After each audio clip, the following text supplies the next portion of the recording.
Padma Vibhushan, Srimati Sonal Mansingh ji is one of those rare Indian dancers who has passed into legend in her own lifetime. It won't be incorrect to say that she was born with a silver spoon. Her mother was a notable social worker.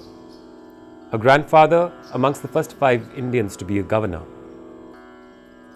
In fact, it was at the Raj Bhavan and in the living room of her grandfather that she met with the greats of her time.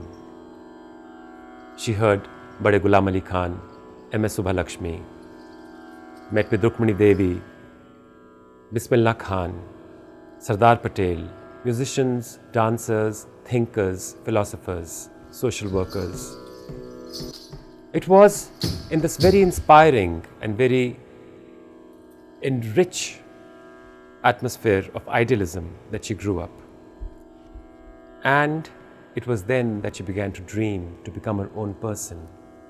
And it was then that the love of dance was kindled in her. It is one thing to inspire and encourage a child, a girl child, to learn dance, music, to imbibe the finer points of life. But it's quite another to allow her to take up dance professionally. So when, at the age of 18 and a half, the young woman, passionate about dance, realized that her parents would take her that far and no more, the young Sonal decided to take charge of her own life and ran away from home to Bangalore to study with the Krishna Raos. And it was the self-initiated, rather bold rite of passage that embarked the young Sonal on a long journey of artistic quest and excellence, following her inner voice, fulfilling her mission. Today, when Bharatanatyam enjoys a pan-Indian status, one needs to remember that Sonal Mansingh made a significant contribution to its mass appeal in North India. She was not only one of the first few North Indians, to have taken up the southern form, but she was one of the first to include North Indian texts into this otherwise very Telugu or Tamil-centric repertoire. One needs to understand that a lot goes into the making of an artist. It is not just skill, proficiency, or even talent that makes an artist. Because finally, art is a language, and you need content behind that language. And it is what you gather from real life that contributes to the making of the content. Sonalji is exemplary in that. Her horizon is vast. On one hand, she's a Sanskrit scholar. On the other, she has a BA Honours in German literature. She has 12 years of rigorous training in Indian music. She has a working knowledge of almost all Indian dance styles. And of course, she is the sterling exponent of Bharatanatyam and Odissi. She maintains a very robust dialogue with artists from other fields, painters, sculptors, designers, writers, poets. All this informs her work.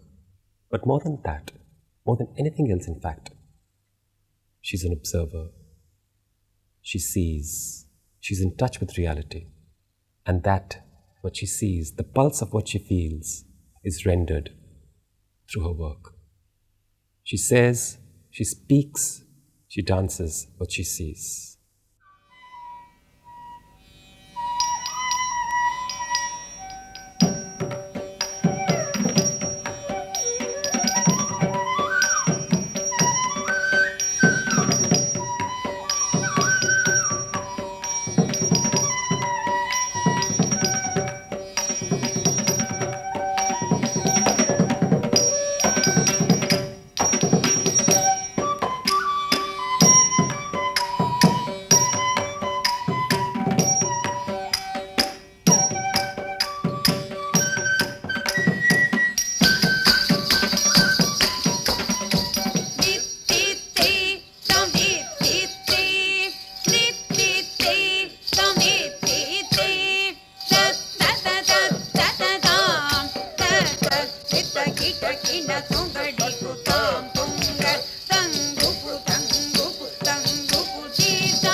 Gणपति Jai Jai,